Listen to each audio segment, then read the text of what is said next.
నమస్తే ఎస్‌న్యూస్ కు స్వాగతం. నా పేరు కిరణ్మయ్. ముందుగా హెడ్లైన్స్. మెడిటెక్ పార్క్ లో మౌలిక సదుపాయాల కల్పనకు 1000 కోట్లు మంజూరు. వచ్చే 3 ఏళ్లలో 250 సంస్థలు ఎగుమతులు ప్రారంభిస్తాయన్న జిల్లా కలెక్టర్ ప్రవీణ్ కుమార్. సిట్కు ఫిర్యాదులు వెల్లువ. ఆఖరు రోజున బారులు తీరిన అర్జీదారులు ఈ నెల 20వ తేదీ వరకు రాజకీయ పార్టీలకు అవకాశం. భూ కబ్జా ఆరోపణలపై ఎలాంటి విచారణకైనా సిద్ధం. రామవరం భూములు తమవేనన్న అనకాపల్లి ఎమ్మెల్యే పీలా గోవింద్ సత్యనారాయణ. విద్యా వైద్య రంగాలకు పెద్దపీట వేస్తాం. పశ్చిమ నియోజకవర్గంలో అభివృద్ధి పనులు ప్రారంభించిన MP Haribabu, MLA Ganababu.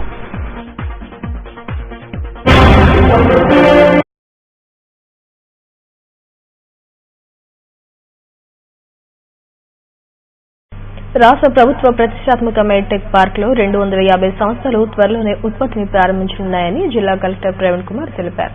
Collectorate లో ఆయన మీడియాతో మాట్లాడారు. దేశంలోనే తొలిసారిగా మెడిటెక్ పార్కు తొలి విడతగా 70 ఎకరాల్లో రూపుదిద్దుకుంటుందని అన్నారు. ప్రతిష్టాత్మక ప్రాజెక్టుకు కోట్ల రూపాయలు కేంద్రం మంజూరు చేసిందని అన్నారు. Electromagnetic testing lab, biometric lab వంటి సదుపాయాలను కల్పిస్తామని అన్నారు. రాబోయే 3 ఏళ్లలో తయారీ సంస్థలు ఉత్పత్తులను ఇక్కడ నుంచి ఎగుమతి చేస్తాయని తెలిపారు. ఇప్పటి వరకు ఏడాదికి 24,000 కోట్ల రూపాయలు విలువ చేసే ఉత్పత్తులను దిగుమతులు చేసుకుంటున్నామని, మెడిటెక్ పార్కు ఏర్పాటు ద్వారా సగానికి సగం దిగుమతులు తగ్గిపోతాయని తెలిపారు. 24,000 మందికి ఉపాధి అవకాశాలు లభిస్తాయని తెలిపారు. ఎంఆర్ఐ, సిటీ స్కానింగ్ హాస్పిటళ్లకు సంబంధించిన వైద్య పరికరాలన్నీ ఈ పార్క్ లో తయారవుతాయని తెలిపారు. మిషన్ మోడ్ అప్రోచ్ లో ఒక టైం బౌండ్ మేనర్ లో పూర్తి చేయడానికి ఈ కార్యక్రమం అమల్లో వస్తా ఉంది. సో ఇందులో మన ఎస్టీవీ ద్వారా ఏం చేస్తాం, ప్రభుత్వం ఏం చేస్తామంటే అక్కడ కామన్ ఫెసిలిటీ తయారు చేస్తాం. వాట్ ఎవర్ 270 ఏకర్స్ ఉందో అందులో కామన్ ఫెసిలిటీ తయారు చేయడం. కామన్ ఫెసిలిటీలో కూడా electromagnetic testing lab, biomaterial testing laboratory, 3D rapid prototype centre, gamma radiation, ఇవన్నీ మెడికల్ టెక్నాలజీ పార్క్ లో కావాల్సిన ఐటమ్స్ ఉన్నాయి, ఫెసిలిటీస్ ఉన్నాయి, కామన్ ఫెసిలిటీస్. ఇవన్నీ పెట్టుకోవడానికి ఈ ఎస్టీడీ ద్వారా మన గవర్నమెంట్, బోత్ సెంట్రల్ గవర్నమెంట్ సహకారంతో దాదాపుగా 1000 కోట్ల రూపాయలు, 1000 crore ఓన్లీ ఫెసిలిటీ క్రియేట్ చేస్తుంది. ఈ మెడ్టెక్ పార్క్ మన దేశంలో శాంక్షన్ అవడం.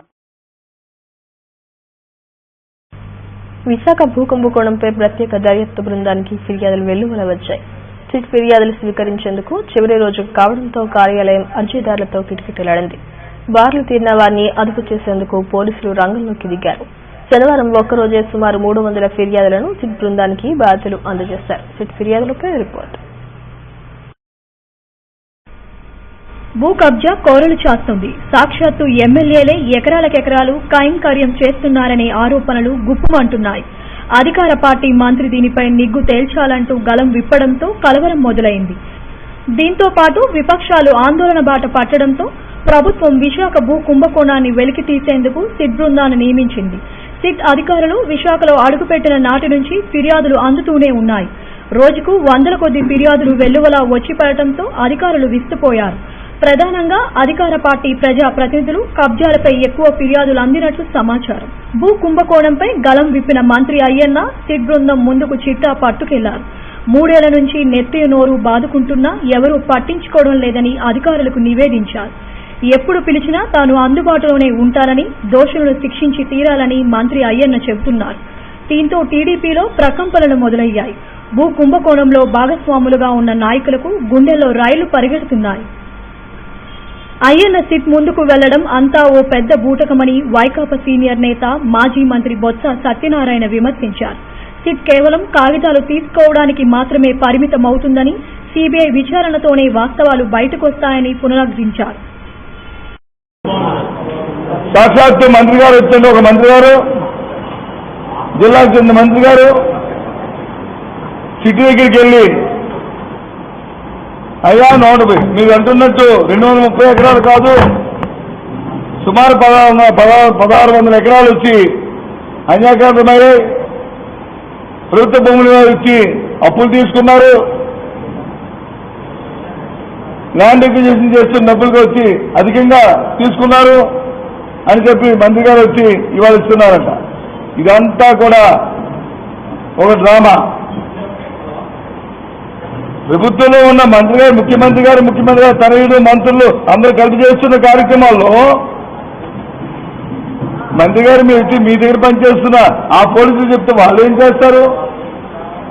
క్యాబినెట్ ఏం చేశారు? క్యాబినెట్ లో ఎందుకు మాట్లాడలేదు?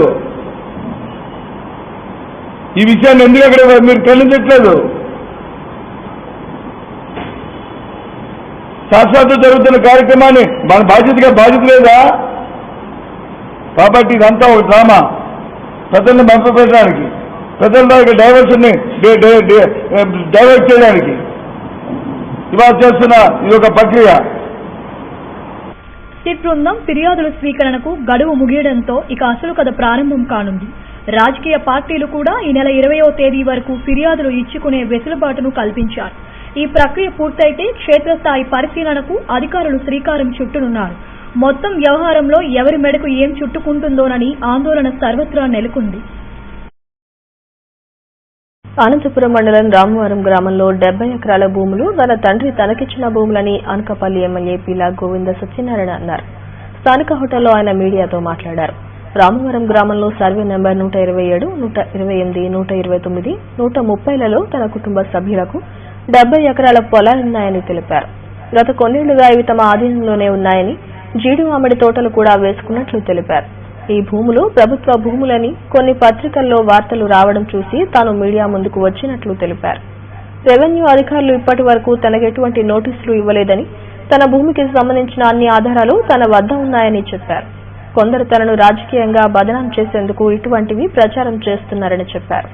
తానెక్కడా ప్రభుత్వ భూమిని ఆక్రమించలేదని, ఎలాంటి విచారణకైనా సిద్దమేనని ప్రకటించారు. ఈ రోజు కూడా అరంగల్లో ఈ రోజు ప్రింట్అవుట్ తీసి అడంగల్ కూడా ఈ దిన ప్రింట్అవుట్ తీసిన ఆన్లైన్ లో మన గౌరవ ముఖ్యమంత్రి నారా చంద్రబాబు ఏ ఆలోచనతో అయితే మీ భూమి మీ ఇంటికి ఫాల్ట్ అని చెప్పేసి ప్రతి ఒక్కరు కూడా ఇంట్లో చూసుకునే వెసులుబాటు కల్పించారు. ఇప్పుడు ఇక్కడే ప్రింట్అవుట్ కూడా తీయడం జరిగింది. ఇవన్నీ కూడా జరైతే మరి మే గవర్నమెంట్ ల్యాండ్స్ ఎక్కడ ఆక్యుపై చేసే పని లేదు. ఇది 100% జరైతే ఇది గవర్నమెంట్ ల్యాండ్ అని ప్రూవ్ చేస్తే, గవర్నమెంట్ వాళ్ళకి నోటీస్ ఇస్తే అప్పుడు నేను రిప్లై ఇస్తాను. ఆ ల్యాండ్ గ్రాపింగ్ అనేది కేసు లేదు, నోటీసు లేదు, ఏదో కథనాలు వెళ్ళినట్టు ఇది విచిత్రం అనిపిస్తుంది నాకైతే. ఇదే రాజకీయ ప్రత్యర్థులు మాట్లాడినట్టు లేనిపోయిన బురదలో మన విశాఖపట్నంలో ఈ ల్యాండ్ గురించి పెద్ద రామర్స్ క్రియేట్ అవుతారు. ఆ రామర్స్ లో నన్ను కూడా వాడారు. ఇది చాలా బాధాకరంగా ఉంది నాకు కానీ మా ఫ్యామిలీకి కానీ. ఎప్పుడు కూడా మా ఫాదర్ కానీ మేము కానీ రాజకీయంగా నిస్వార్థంగా చేశాను తప్ప ఏ ఒక్క రోజు కూడా ఏ రూపాయి తీసుకోవాల్సిన పని లేదు. మా ఫాదర్ 2 times ఎంపీపీ చేశారు. అలాగే మా అన్ని కూడా ఉద్యోగ డాక్యుమెంట్ చేస్తారు. అందరూ కూడా మీడియా అందరూ కూడా ఒక్కొక్క మీడియాకి ఒక్కొక్కరికి కూడా ఎలక్ట్రానిక్ మీడియా కానీ ప్రింట్ మీడియా అందరూ కూడా విత్ ఎవిడెన్స్ కూడా జతపరచడం జరుగుతుంది. ఇవన్నీ కూడా ఇది ఈ రామర్స్ లో ఉండట్లేదు. ఎందుకంటే నేను నీతి నిజాయితీగా రాజకీయం చేస్తాను కాబట్టి ఇలా బురద జరిగితే నా మనస్తాపు గురై ఈ రోజు ప్రెస్ మీట్ కూడా చెప్పాను పెట్టడం జరిగింది. విద్యా వైద్య రంగాలకు అధిక ప్రాధాన్యం ఇస్తున్నామని విశాఖ ఎంపీ కమ్మంపాటి హరిబాబు అన్నారు. గోపాలపట్నం జెడ్పీ హైస్కూల్లో ఓఎన్జీసీ సంస్థ ఇచ్చిన బెంచీలను ఆయన అందజేశారు. మౌలిక సదుపాయాలు కల్పించేందుకు పారిశ్రామిక సంస్థల సహకారంతో కృషి చేస్తున్నామని అన్నారు. 4 లక్షల రూపాయలు విలువైన 100 బెంచ్లను అందించిన సంస్థకు ధన్యవాదాలు తెలిపారు. తన నియోజకవర్గ అభివృద్ది నిధుల నుంచి మరో 50 బెంచ్లను ఇస్తామని ఎంపీ హామీ ఇచ్చారు. కార్యక్రమంలో స్థానిక ఎమ్మెల్యే గణబాబు, ఓఎన్జీసీ అధికారి అలోక్ నాథన్ తదితరులు పాల్గొన్నారు. కొన్ని వందల మీటర్ల లోతులో ఉన్నటువంటి సహజ వాయువుని అలాగే క్రూడ్ ఆయిల్ ని వెలికి తీసే కంపెనీ అంటే మనకు బంగాళాఖాతంలో కృష్ణా గోదావరి బేసిన్లో క్రూడ్ ఆయిల్ బయటికి తీయడానికి పనిచేసే ఒక ప్రభుత్వ రంగ సంస్థ ఓఎన్జీసీ. ఎక్కడో సముద్రంలో పనిచేసే వాళ్ళు మన విశాఖపట్నం గోపాలపట్నం వచ్చి గోపాలపట్నం హై స్కూల్లో చదువుకునే పిల్లల కోసం బెంచీలు ఇస్తున్నారంటే సామాజిక బాధ్యత ఎంతగా ఓఎన్జీసీ వారు ఫీల్ అవుతున్నారో దీన్ని బట్టి మనందరం కూడా తెలుస్తుంది. ప్రసూతి ఆసుపత్రిలో సదుపాయాలను మెరుగుపరిచేందుకు ప్రత్యేక దృష్టి సారించామని ఎంపీ హరిబాబు అన్నారు. గోపాలపట్నం 30 పడకల ఆసుపత్రిలో సోలార్ వాటర్ హీటర్ ను స్థానిక ఎమ్మెల్యే గణబాబుతో కలిసి ఆయన ప్రారంభించారు. 15,000 లీటర్ల సామర్థ్యం ఉండే ఈ పరికరానికి 3.56 లక్షల రూపాయల ఎంపీ ల్యాడ్స్ ను కేటాయించారు. వేడి నీళ్ల కోసం గర్భిణులు, బాలింతలు ఇబ్బందులు పడకుండా ఏర్పాటు చేశామని అన్నారు. కేజీహెచ్ గోషా ఆసుపత్రిలో ప్రసూతి కేసులు రద్దీ పెరుగుతున్న దృష్ట్యా అన్ని ప్రాంతాల్లోనూ సదుపాయాలను మెరుగుపరుస్తామని చెప్పారు. ఎమ్మెల్యే గణబాబు మాట్లాడుతూ ఆసుపత్రిని మరింత అభివృద్ధి చేస్తామని తెలిపారు. అంతకుముందు బాలింతలకు ఎన్టీఆర్ బేబీ కిట్స్ అందజేశారు. ఈ కార్యక్రమంలో ఆసుపత్రి అభివృద్ధి కమిటీ చైర్మన్ చింతల భాస్కర్ రావు, వైద్యులు తదితరులు పాల్గొన్నారు. వికేంద్రీకృతమైనటువంటి సౌకర్యంతో ఇక్కడ ఈ హాస్పిటల్ అభివృద్ధి కావడం చాలా సంతోషకరం. ఇటీవల కాలంలో విమ్స్ లో కూడా ఈ మెటర్నిటీ వార్డుని ఏర్పాటు చేయడం జరిగింది. అక్కడ కూడా డెలివరీస్ జరుగుతున్నాయి. కాబట్టి వాళ్ళ కేజీహెచ్, విహెచ్, విక్టోరియా హాస్పిటల్ ఈ రెంటి మీద కూడా ఒత్తిడి తగ్గించి అనేక చోట్ల ఇటువంటి సౌకర్యాన్ని ప్రజలకు అందుబాటులో తేవడం చాలా ప్రయోజనకరంగా ఉంటుంది. ఇప్పుడు ఒక హాస్పిటల్ వాతావరణం నెలకొంది. అయితే మొన్న మన మంత్రి గారు కామినేని శ్రీనివాస్ గారు ఇక్కడికి వచ్చినప్పుడు వారితో పాటు గౌరవ పార్లమెంట్ నిర్వాహకులు గారు ఇక్కడికి వచ్చిన వెంటనే ఇలా చూస్తూ పిల్లల్ని ఎవరైతే ఈరోజు డెలివరీ అయినాక వెంటనే వీరికి వేడీలు ఉన్నాయా అని అడగటం, వారు వెంటనే వారి నిధుల నుంచి మంజూరు చేయకపోయింది. అంటే ఇక్కడ ఉన్నటువంటి విశాఖపట్నంలో విద్యా వైద్యానికి ఆసిల్మెట అశోక్ నగర్ కు చెందిన 11 ఏళ్ల బండారు స్రవంతి అనే బాలిక అదృష్టమైంది. బాలిక తల్లిదండ్రులు ద్వారకా నగర్ పోలీస్ స్టేషన్లో ఫిర్యాదు చేశారు. ఈ నెల 9న సాయంత్రం టిఫిన్ చేస్తానని ఇంటి నుండి బయటకు వచ్చిన బాలిక తిరిగి రాలేదు. కుటుంబీకులు ఎంత వెతికినా ఆచూకీ లభించలేదు. దీంతో పోలీసులను ఆశ్రయించారు. సీఐ కె రాంబాబు బాలిక ఆచూకీ తెలిసిన వారు తమ స్టేషన్ కు సమాచారం అందించాలని కోరారు.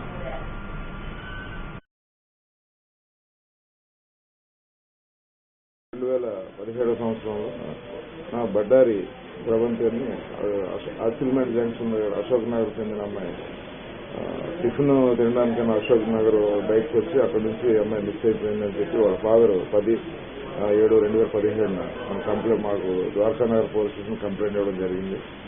ఈ అమ్మాయి రామ్నగర్ లో 6th క్లాస్ చదువుతుంది.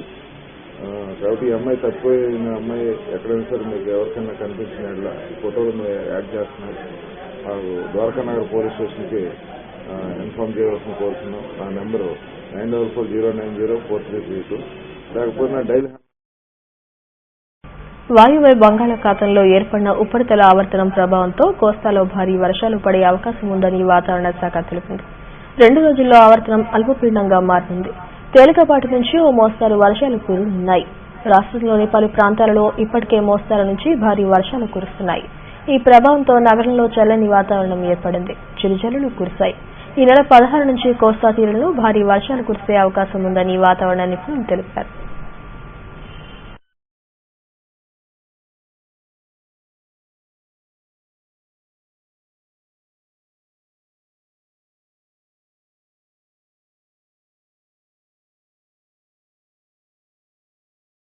స్టీల్ ప్లాంట్ ఉద్యోగ పరీక్షలు నిర్వహించడంలో విఫలమైన కన్సల్టెన్సీపై చర్యలు తీసుకోవాలని సీఐటీయూ నేత బి గంగారావు ఉక్కు యాజమాన్యాన్ని డిమాండ్ చేశారు.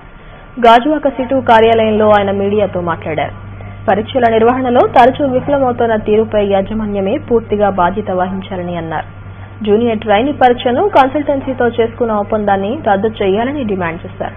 కార్యక్రమంలో సిటు నేతలు అయోధ్యరామ్, శ్రీనివాస్ తదితరులు పాల్గొన్నారు. రేపు జరగబోయే జూనియర్ ట్రైనింగ్ టెస్ట్ కోసం మీరు ఆలోచన చేయాలని చెప్పేసి మేము కోరితే ఏ ఇబ్బంది లేదు, పడ్బందీగా ఏర్పాట్లు చేస్తామని జరుగుతామని చెప్పేసి యాజమాన్యం నమ్మగలిగింది. కొన్ని సెంటర్స్ లో ఆన్సర్స్ అనేవి బోర్డుల మీద రాశారు. కొన్ని సెంటర్స్ లో సెల్ ఫోన్లు అలౌ చేశారు. వారంలో ఒక రోజును డ్రైడేగా పాటించి దోమల నివారణలో ప్రజలు భాగస్వాములు కావాలని గాజువాక ఎమ్మెల్యే పల్లా శ్రీనివాస్ అన్నారు. గాజువాక పీహెచ్సీ ఆధ్వర్యంలో నిర్వహించిన దోమలపై దండయాత్ర ర్యాలీని ఆయన ప్రారంభించారు. నీటిని నిల్వ ఉంచడం వల్ల దోమలు వృద్ధి చెందుతాయని, ఎప్పటికప్పుడు శుభ్రం చేసుకోవాలని కోరారు. వ్యాధులు దరిచేరకుండా ముందు జాగ్రత్తలు తీసుకోవాలని కోరారు. కార్యక్రమంలో జడ్సీ సోమనారాయణ తదితరులు పాల్గొన్నారు.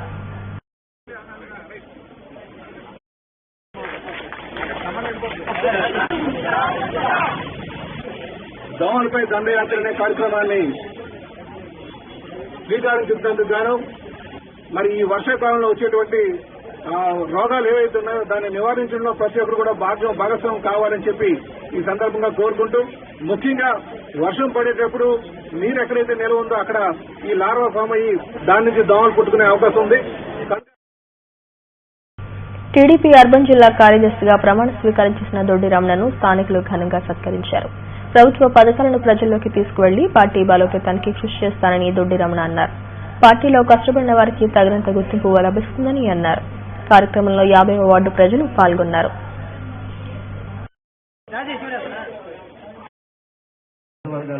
ప్రభుత్వం ఇచ్చే పథకాలన్నీ కలిపి మనం ప్రజల్లో తీసుకెళ్లి వారికి అక్కడికి పేద ప్రజలకి పింఛన్ లేని వాళ్ళు పింఛన్ ఇవ్వడం, ఆరోగ్యం బాగుపడడం, హాస్పిటల్ తీసుకెళ్లడం, అలాగే విద్య లేని వారికి విద్య అందించడం, ఇలాంటి కార్యక్రమాలు చేయమని గౌరవ ముఖ్యమంత్రి గారు, జిల్లా రాష్ట్ర అధ్యక్షుడు తలా వెంకట గారు, జిల్లా మంత్రివర్యులు మన అయ్యనపాత్రి గారు, గంటా శ్రీనివాసరావు గారు, గురువర్యులు ఎంఎస్ మూర్తి గారు, అలాగే మన స్థానిక శాస్త్రి పల్ల శ్రీనివాస్ గారు సహాయ సహకారాలతో మన ఈ కార్యక్రమాలన్నీ చేసి ప్రజలు మళ్ళీ పొందాలి తప్ప ఈ సన్మానం సత్కారాలు అయితే.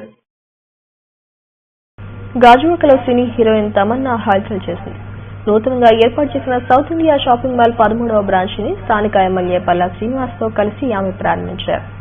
చీరలను సింగారించుకుని హోయలలిపించింది. విశాఖ అంటే తనకెంతో ఇష్టమని, అభిమానులకు తానెప్పుడూ రుణపడి ఉంటానని చెప్పింది. నాణ్యమైన వస్త్రాలకు సౌత్ ఇండియా షాపింగ్ మాల్ పెట్టింది పేరని అన్నారు. కార్యక్రమంలో గాజువాక సీఐ ఇమాన్యుయల్ రాజు, వ్యాపార వర్తక సంఘాల ప్రతినిధులు పాల్గొన్నారు.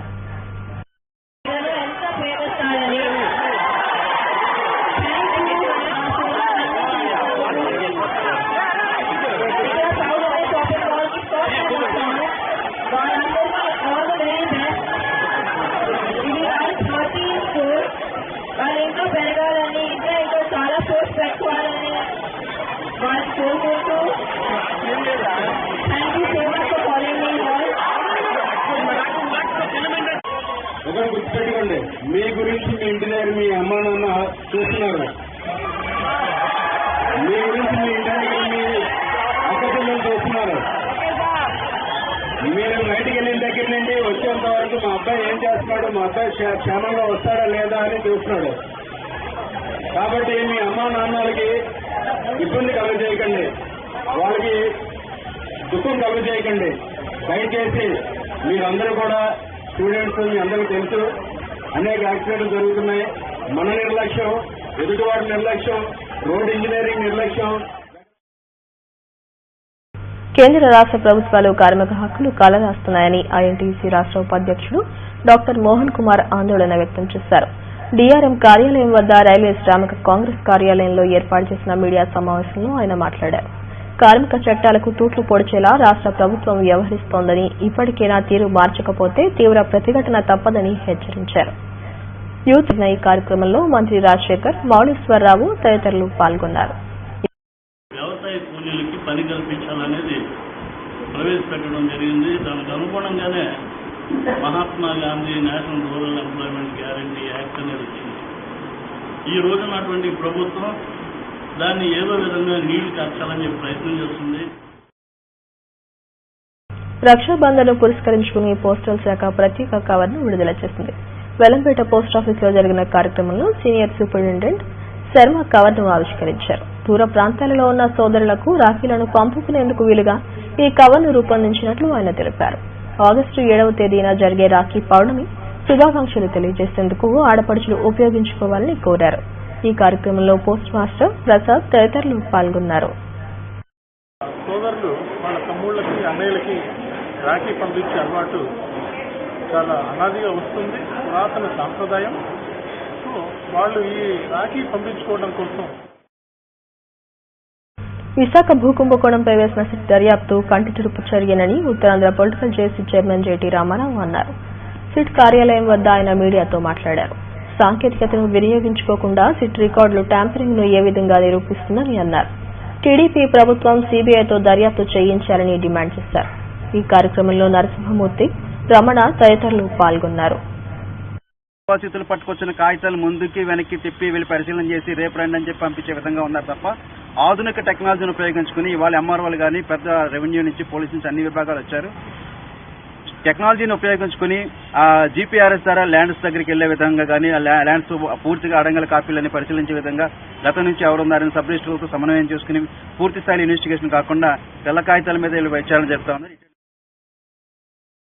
అనూష హత్య కేసును నీరుగార్చేందుకు స్థానిక ఎమ్మెల్యే వాసుపల్లి గణేష్ కుమార్ ప్రయత్నించారని వైకాపా నాయకులు పీతల మూర్తి యాదవ్ రాష్ట్ర యువజన విభాగం అధ్యక్షుడు కొండా రాజీవ్ గాంధీలు ఆరోపించారు. ప్రెస్ క్లబ్ లో మీడియాతో మాట్లాడారు. అనూష హత్య కేసులో 29వ వార్డు టీడీపీ అధ్యక్షుడు ఎల్లాజిని పోలీసులు అరెస్టు చేయడంతో ఎమ్మెల్యే నైతిక బాధ్యత వహించాలని డిమాండ్ చేశారు. టీడీపీ హత్య రాజకీయాలను ప్రోత్సహించడం మానుకోవాలని కోరారు. నివేదించినా గానీ విజ్ఞప్తులు ఎన్నో విజ్ఞప్తులు చేసినా ఆ యొక్క హత్యని పూర్తిగా నీరు గార్పించేసి ఆ కేసుని నీరుగార్చే విషయంలో కీలక పాత్ర పోషించినటువంటి టీడీపీ నగర అధ్యక్షుడు సౌత్ ఎమ్మెల్యే వాసుపల్లి గణేష్ కుమార్ తన ప్రధాన అనుచరుడు కాబట్టి ఎల్లాజీ అనేటువంటి వ్యక్తి అనూష హత్య చేయబడిన తర్వాత అత్యంత కిరాతకంగా దారుణంగా ఆ కేసును నీరుగార్చే దాంట్లో సఫలీకృతం అయ్యాడు ఆ రోజు టీడీపీ నగర అధ్యక్షుడు వాసుపల్లి గణేష్ కుమార్ గారు. కేజీహెచ్ సూపరింటెండెంట్ గా డాక్టర్ కె అర్జున్ కు మరో 3 ఏళ్లు కొనసాగిస్తూ ప్రభుత్వం ఉత్తర్వులు జారీ చేసింది. దీనిపై KGH SC ST employees welfare association హర్షం వ్యక్తం చేసింది. వార్డులోని రోగులకు దుప్పట్లు, చీరలు, పండ్లు పంపిణీ చేశారు. ఈ కార్యక్రమంలో అధ్యక్షుడు శ్రీనివాసరావు, ఎస్ రాజారావు, రవిబాబు, చిట్టుబాబు తదితరులు పాల్గొన్నారు.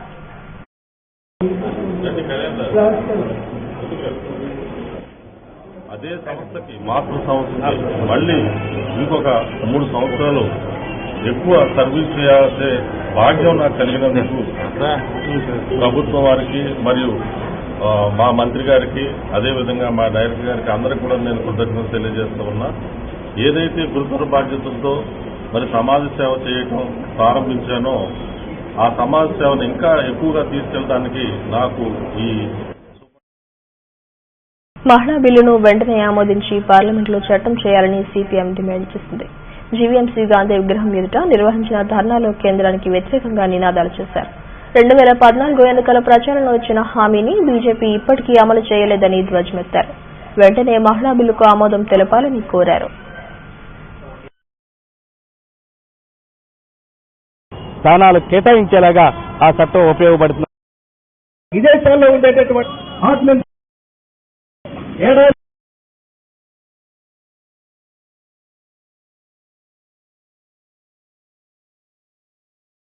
హెడ్లైన్స్ మరోసారి.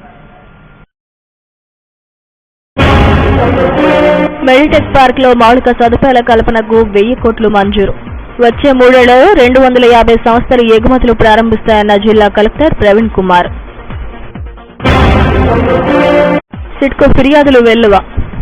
ఆఖరు రోజున బారులు తీరిన అర్జీదారులు ఈ నెల 20వ తేదీ వరకు రాజకీయ పార్టీలకు అవకాశం. భూ కబ్జా ఆరోపణలపై ఎలాంటి విచారణకైనా సిద్ధం. రామవరం భూములు తమవేనన్న అనకాపల్లి ఎమ్మెల్యే పీలా గోవింద్ సత్యనారాయణ. విద్యా వైద్య రంగాలకు పెద్దపీట వేస్తాం. పశ్చిమ నియోజకవర్గంలో అభివృద్ధి పనులు ప్రారంభించిన ఎంపీ హరిబాబు, ఎమ్మెల్యే గణబాబు.